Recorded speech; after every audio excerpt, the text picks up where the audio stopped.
Hi, this is Afshin. I would be taking care of moderating today's webinar, which is strengthening African agriculture sector through innovative approaches for enhancing food security and climate resilience.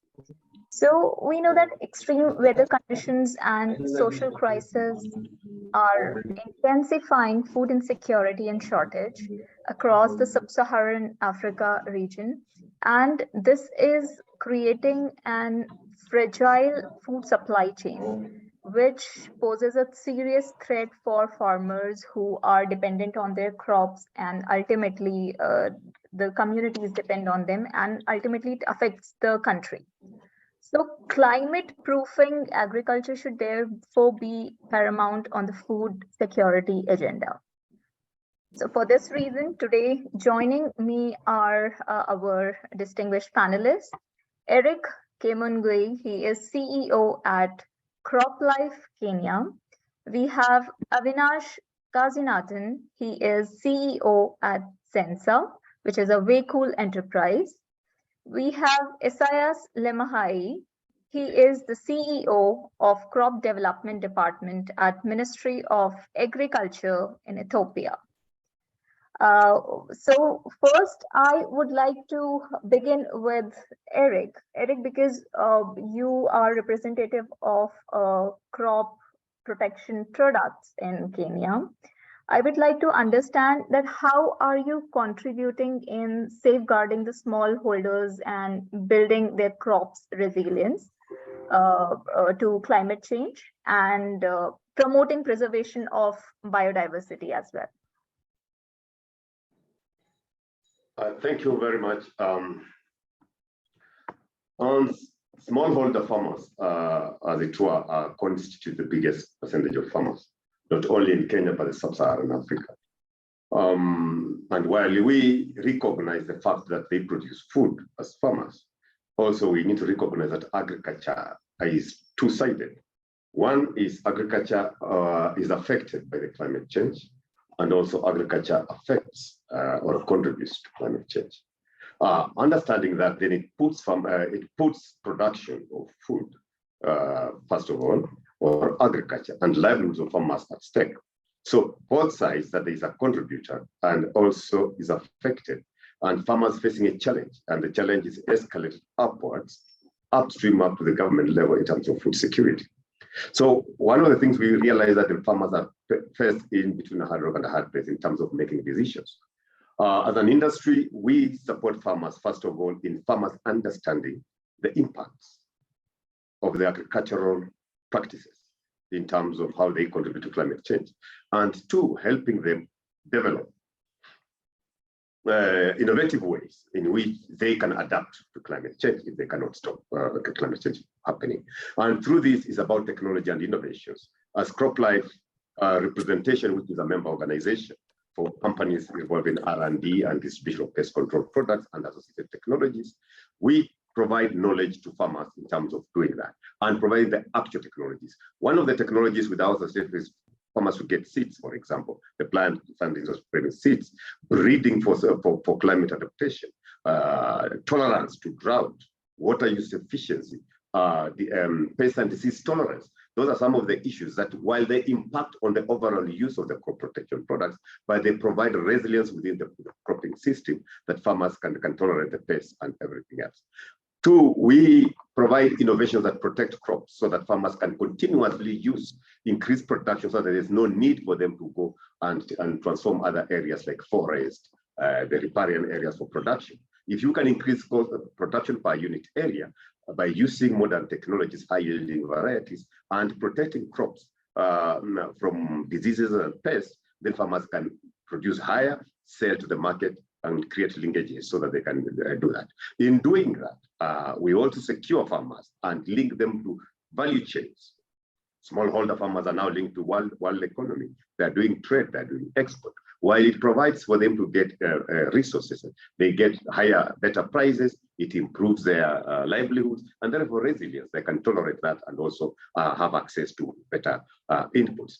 And most importantly, innovations and knowledge is very important.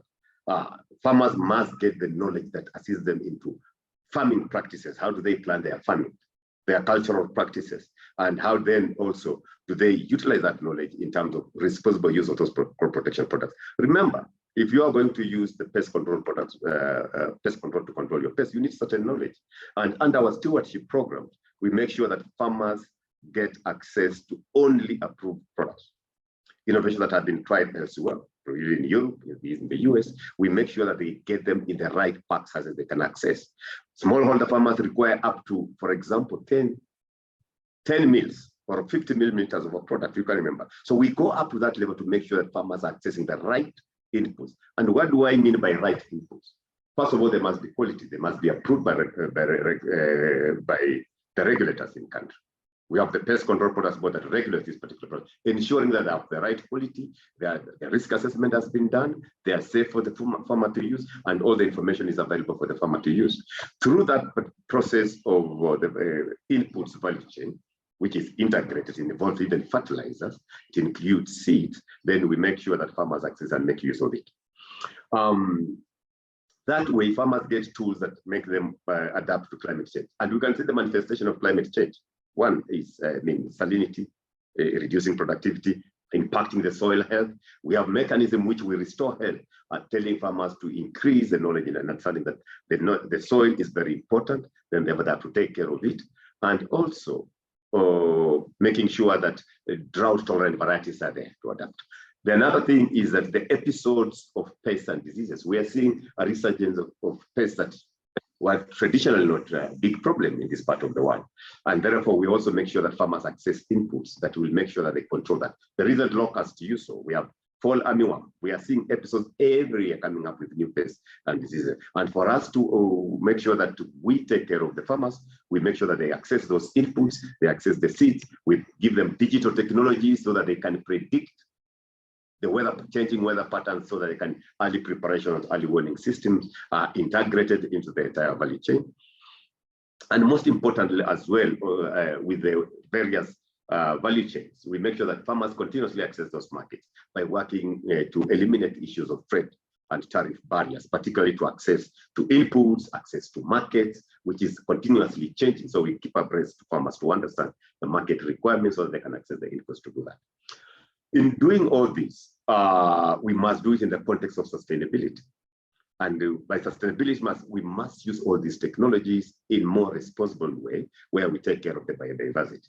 And by taking care of biodiversity, that we have to make sure that the land utilizations remains and all the ecosystems are protected. That way is by increasing productivity per unit area by using higher yields and protect the crops where it's necessary.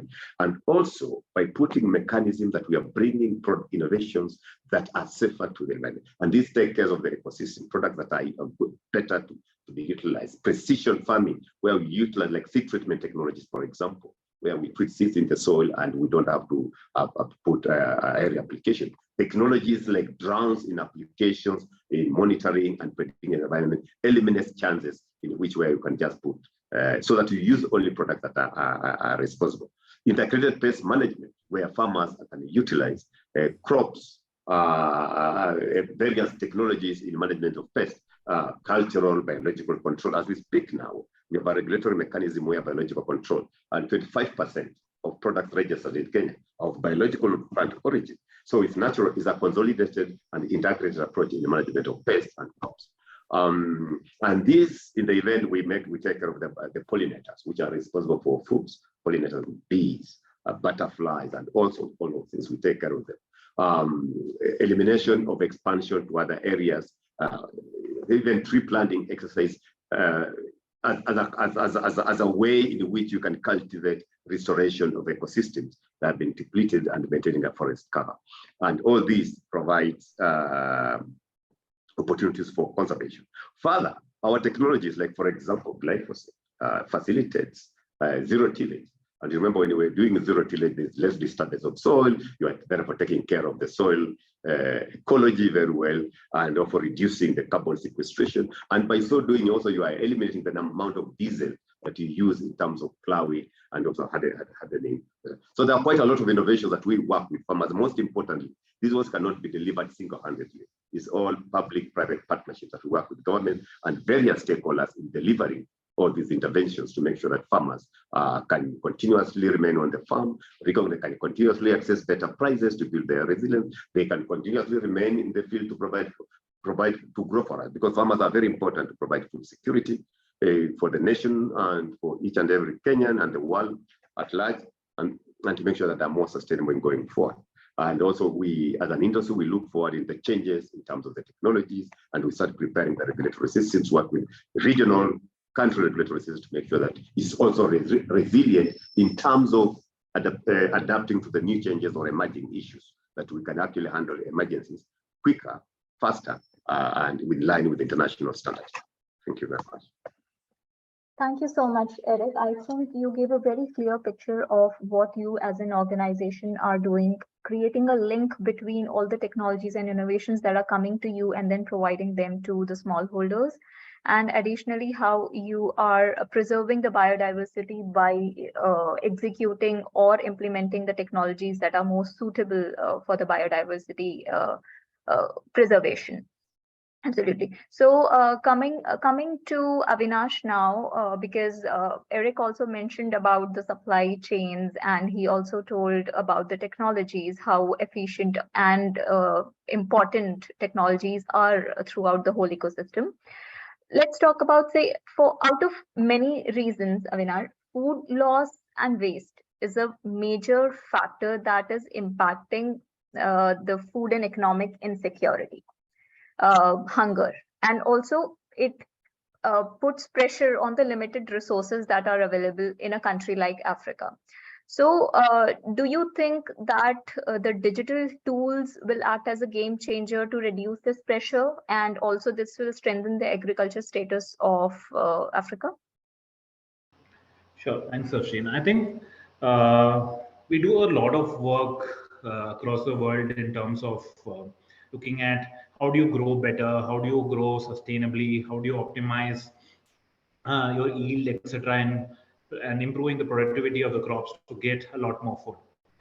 When so much of effort and time is spent on that, I would say it's almost criminal that we waste about 25 to 30% of the food, right? And these numbers only marginally change from country to country. I think across the globe, 25 to 30% of the food which is produced gets wasted purely because the supply chain has too many layers, it's fragmented, there is no transparency, and all of that, right?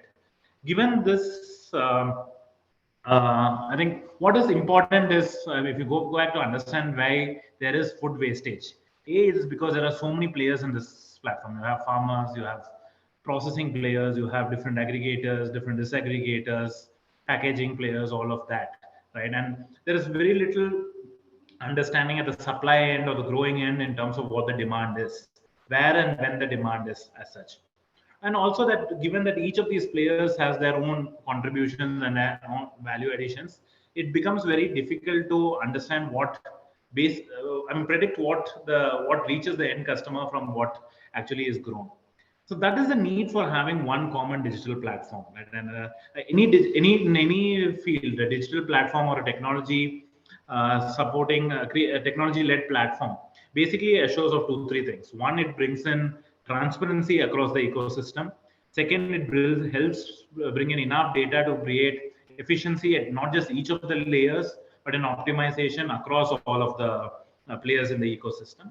And thirdly, it provides live visibility of what is happening where, right? So whether it's in terms of demand movements, whether it's in terms of price movements, whether it's in terms of changing behaviors of different players or the footprints of different players, all of that is brought in by digital tools, creating this common platform across the entire agri supply chain.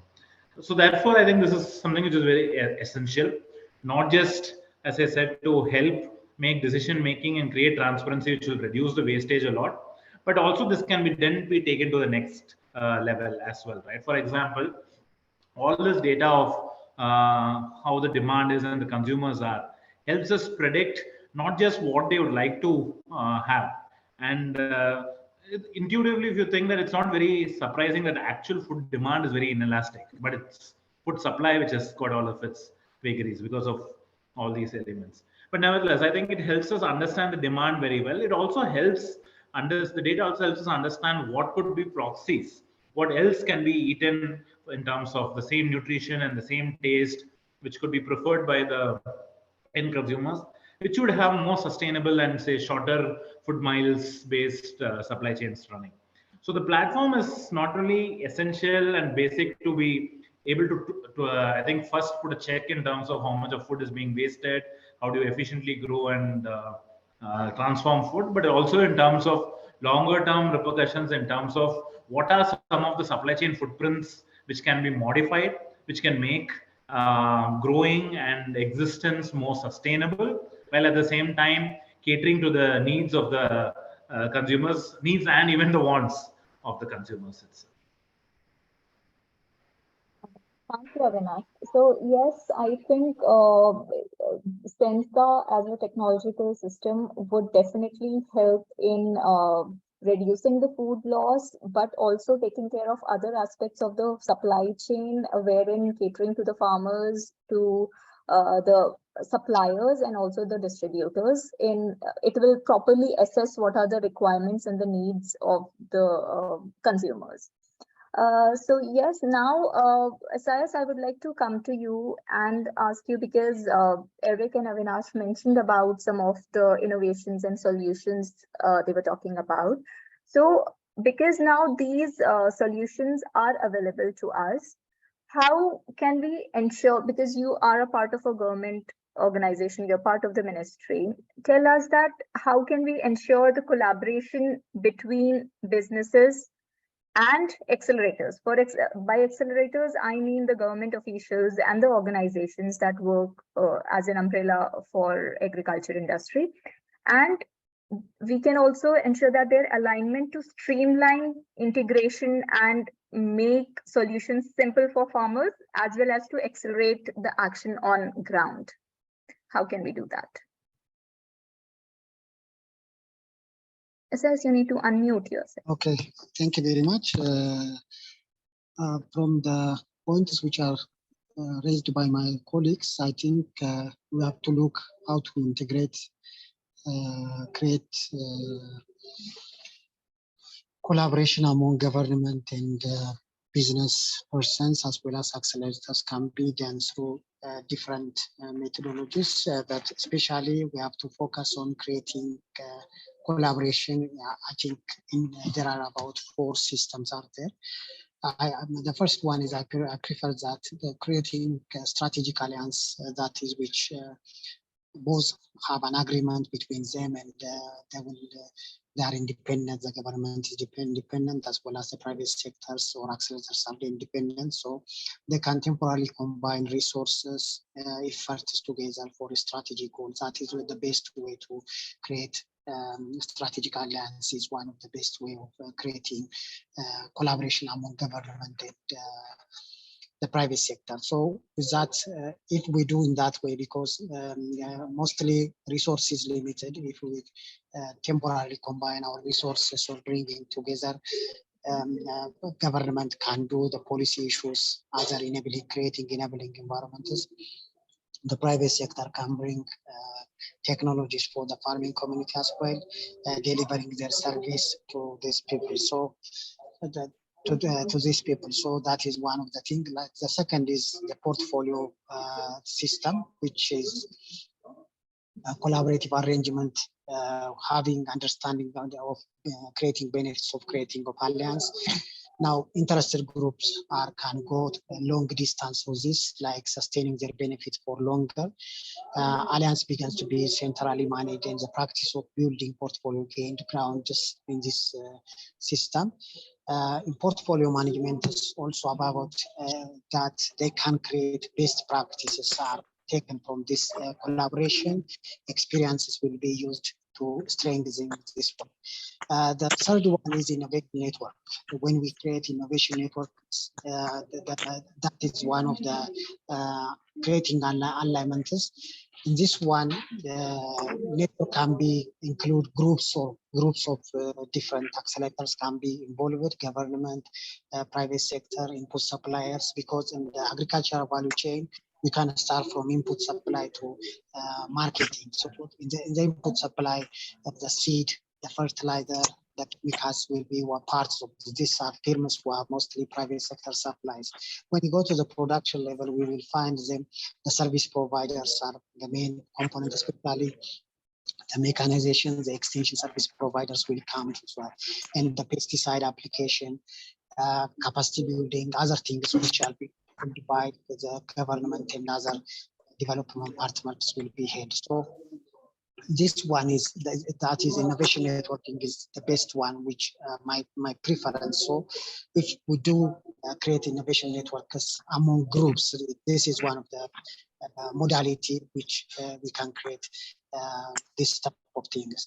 On the second question, from the Japan experience, for example, we started the agricultural commercialization cluster within some 6 crops, which are currently we are producing, taking nearly 70 to 80% of the food security, like wheat, barley, maize, sorghum has been taken as, and teff is a local crop also.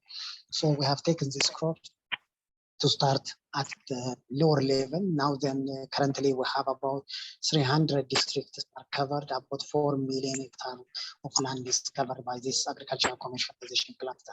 So we use piloting is the first step. Then after piloting and evaluating that thing, is scaling up is the same. In scaling up, we need to allocate money. We need to allocate other resources like human resources, I would say, infrastructure, market infrastructure should be considered in this regard. Even strengthening the private sector is an essential part we have to consider in this one. Mostly, in most countries, we want to scale up to some level, but scaling up cannot be done by thinking or by setting some goals, but it should have some resources, especially we need to have some financial resources, human resource have the capacity to deliver these activities at each district, county level. Also, we need to have capacities. Creating capacity at local level is essential in scaling up of any pilot program. So that I prefer that these 3 methods like alliance, creating portfolios, and innovation networks are among the methods or the modalities which can we create government accelerators and business people's collaboration. Thank you very much. Back to you. Thank you so much, Asayat. Yes, I am also in the favor that we need to acknowledge the strategies and the alliances that the agricultural leaders are forming, and immediately the actions are needed to move forward on ground with more resilient food systems. So yes, this now brings me to another question for Eric.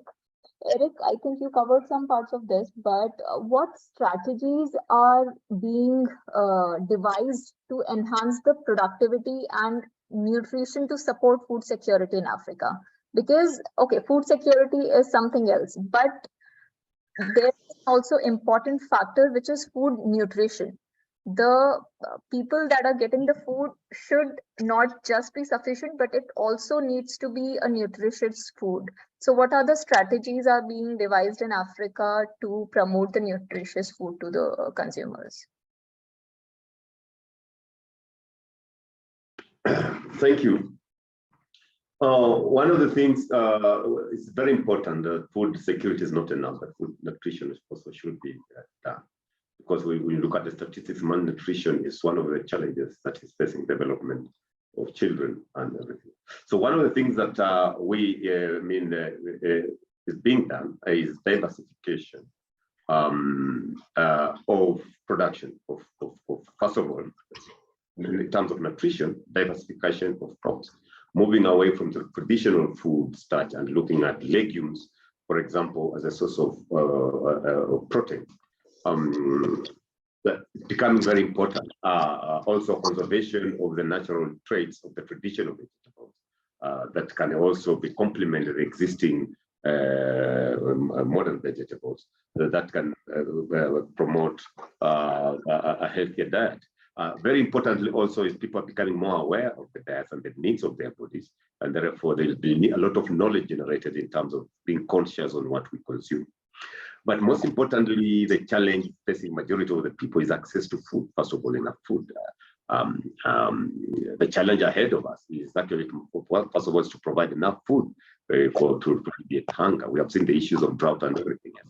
So in terms of production of food, there are quite a number of strategies that are being used. First of all, is access to inputs, and we have seen also subsidizing, rather than subsidizing at consumption level, we have seen even governments going into subsidized inputs so that farmers can continuously produce enough food, and also to provide probably enough money for them to do trade, get excess money that can promote them to access other food that they are not also producing. So availability, equipping farmers with that knowledge of being conscious of the diet, the farm side, making sure that they provide enough food and access to business where they can get extra money to access diets that they don't the traditional produce. It's also a way in which we enhance that. And more so also is eliminating the issues of barriers, trading barriers in food production that countries. We must have markets, farmers access markets, consumers access markets, so they can get food that they don't produce. But most importantly, what is going to deliver nutritious food is science, innovations, genetics.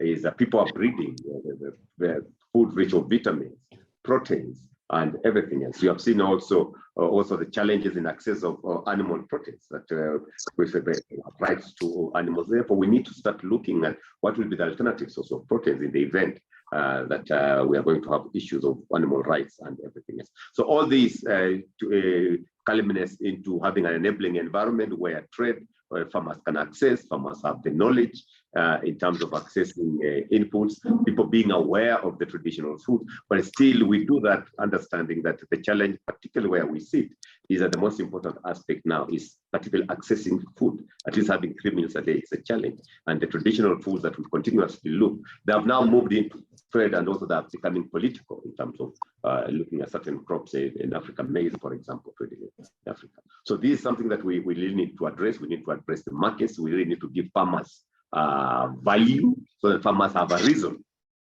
to continue being in the field, to continue being patient, to continue grappling with the challenges of climate change, so that at the end of the day, they have value for them to commit. We need also to accelerate the younger generation, the middle. We have to do succession plan. The youth must go back. What incentives must we provide for the youth to go back to the rural areas, to the farming communities, or peri-urban areas, so that they can commit in terms of raising food. We must provide also incentive to scientists, so that they can really look at the changing diets. What will be the diet of tomorrow? They can start planning and breeding crops that will really enrich and complement the existing traditional crops. We must also protect the natural genes that are tolerant, that are rich in various minerals, so that we do that. All this is an integration of science, will it be in terms of fertilizers. We have talked about biodiversity conservation previously, but it's a science in instance that we can understand the needs of the people and the future requirements of that, so that we can continuously innovate and put resources and the plant health and work with the health, the Ministry of Health or people in the Ministry of Health to come up with proper requirements for that and everything else. Thank you. Certainly. So yes, the collaborations or the public-private partnership between the right organizations, the ministries, private sector is of utmost importance. So despite of having the diverse roadblocks for food security, today, I think all of us gathered here got some great insights on the innovations and innovations in how we can, grow, harvest, and further supply the nutritious agricultural produce while tackling food security and food shortage step by step, one step at a time. So thank you so much, all of you, for joining us today, the panelists. It was an interesting discussion with all of you. So for other people who have joined us for today's webinar, I would request all of you to register for Africa Agri Expo, which is on 8th and 9th of February 2023.